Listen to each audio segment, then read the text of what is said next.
Sean Hurley, and I'm here today checking out the American Professional Precision Bass, and I'm going to go over some of the key features and new changes in this bass. Let's check it out. So one of the bigger changes that I noticed is the pickups are V-mod pickups, and when I was looking into what's different about them, the treble pickup is still the Alnico 5, but the bass pickup has the Alnico 2, which I've never played through before, so I was really curious to see how that presented itself, what was different about it, and I was really delighted when I was starting to play in the low register and the low notes, which is where I love to, work in the groove of a song. It's got this great studio quality, like, air. When you put on a compressor, you get that puffiness, and it really, the band gets buoyed up on those low notes, and that's where the meat of the instrument does its job.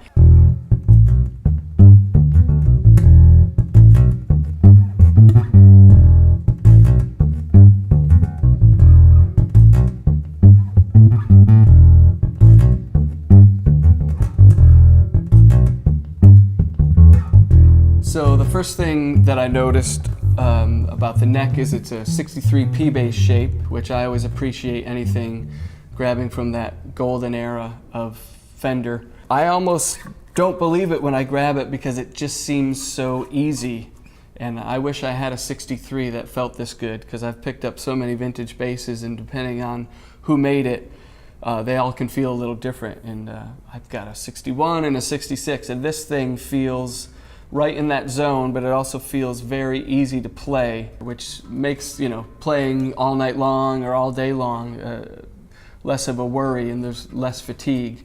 And then another thing about it is it's got the satin finish. It just takes that out of the equation. My thumb and your thumb will just slide up the neck with no resistance, which is my favorite kind of finish on a bass. If it's glossy, I tend to be dragging my thumb and made aware of, like, oh, I can't get to that melodic spot that I need to for that moment. So having the shape and the feel be exactly what my hand is used to is ideal. There's another change. There's narrow, tall frets, which until I started talking to guitar players, I didn't know why fret height was even a consideration. If I'm hanging on a note, it's very boring if you just hold on it. So what I like to do is, if I'm sliding up to a note, I want to give it a little vibrato if it's something I'm going to hang on to, especially in a melodic situation. And I'm realizing, hey, with these taller frets, there's less resistance. So these are another cool feature that puts it in the modern category, but now the bass players get a shot at having the option of that taller fret height.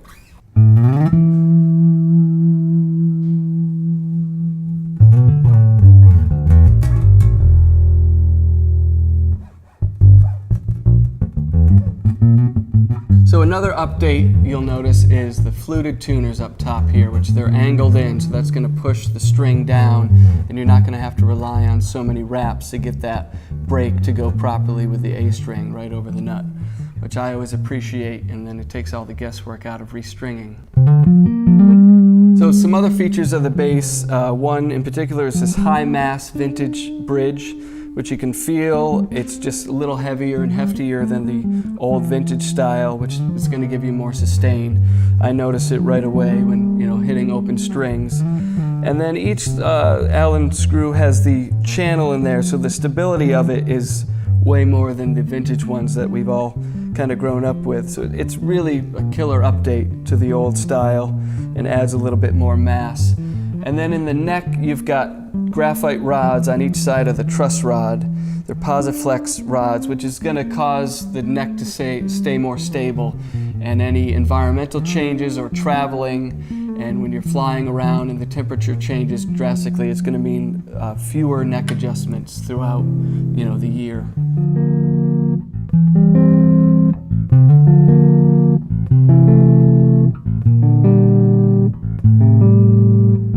Thanks for checking out the American Professional P-Bass with me, and stay tuned here for more info and other great videos.